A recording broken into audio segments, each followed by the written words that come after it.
بسم اللہ الرحمن الرحیم۔ حضرت عبداللہ بن وہب رضی اللہ عنہ سے مروی ہے، حضرت عمر فاروق رضی اللہ عنہ کسی کی نماز جنازہ پڑھانے لگے تو انہوں نے آواز سنی، کوئی کہہ رہا تھا اللہ تجھ پر رحم فرمائے، ہمیں بھی آن لینے دو۔ حضرت عمر فاروق رضی اللہ عنہ نے انتظار فرمایا یہاں تک کہ آواز دینے والا شخص شامل ہو گیا۔ پھر اس شخص نے مرنے والے کے لیے دعا کی، اے اللہ اگر تو اسے عذاب دے تو اس نے تیری نافرمانی کی، اور اگر تو نے اسے بخش دیا تو یہ تیری رحمت کا محتاج ہے۔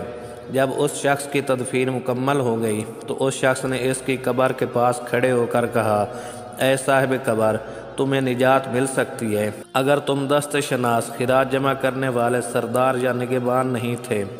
اس پر حضرت عمر فاروق رضی اللہ عنہ نے فرمایا، اس شخص کو میرے پاس لے کر آؤ تاکہ معلوم ہو کہ وہ کون ہے اور اس کی اس حکمت والی گفتگو کا ماخذ کیا ہے۔